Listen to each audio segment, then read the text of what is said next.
For centuries, the Dutch have defended themselves against water, moving soil to protect their land. Now, they've moved soil to honor our dead, to find a soldier all but forgotten. It's a story of mystery, detective work, and incredible chance. If it wasn't for the Netherlands building a new dike here, you would have never found what turned out to be a lost Canadian soldier. Yes, that's true. Yes. And at the same time, if you hadn't found that lost Canadian soldier, he would have been lost forever. Yes, his remains would be all over the place. Gone. Amateur historians Corné Litjens and Govert Delorme knew of the battle fought on this field between Canadians and Germans. Govert then heard about excavations, and he immediately came to the field to see if anything had been unearthed. The first time I thought it must be a chicken bone. But when I came, I saw it immediately. It was a human bone.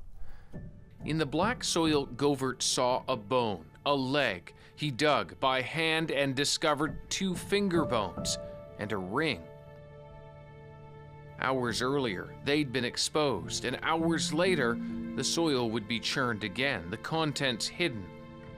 Yes. Many raid crude war graves for treasures, but Govert and Corné called the police.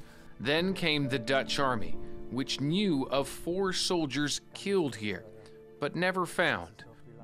The Dutch had their dental records sent from Canada. The process of identification normally takes years, but with the find of teeth, it took less than a day. The soldier from Saskatoon, identified as Private Albert Lobenstein. What does it mean to you now to know that you were part of this ability to properly bury someone who'd come to this country, to your country? Undescribable. That man that fought for our freedom, yeah, undescribable. 30 years old. I got no words for that. It's pretty remarkable that they were actually able to identify my uncle. Glenn Lobenstein is Albert's closest surviving relative, the son of his brother, contacted out of the blue by the military, and now in the Netherlands as Albert is reburied. He's got to know his uncle decades after his death. For most people, they talk about closure. For our family, it's been a whole new awakening. For instance, Glenn and daughter Sarah had been told Albert died in France. In fact, it was the Netherlands. He'd survived nearly the entire war. We've just discovered a life that had been all but forgotten. We've learned so much, and we're able to commemorate a life, and it's really touching. And so, at long last, a proper burial. Soldiers from his own regiment carrying his casket. The Holy Gospel of our Lord Jesus Christ according to John.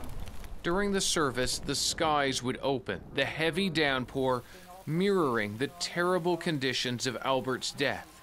Fields flooded by German occupiers who easily shot the drenched Canadians waiting across Holland's open fields. It was cold, there was snow and slush on the ground. Most of them had frostbite. They were stuck out there for 5 days. Yeah, it was awful. What an awful, awful way to die. Albert's remains are now alongside those killed in the same battle, his comrades. And at this internment, for the first time, his family would meet those who found him. We can't thank you enough for the respect that you showed and how you handled the excavation. It must have been quite an experience to be there. Yes, of course. And that ring is really going to mean something. The ring found on Albert, given to him by his own father, now restored and returned to the family. David Common, CBC News at the Bergen op Zoom Cemetery in the Netherlands.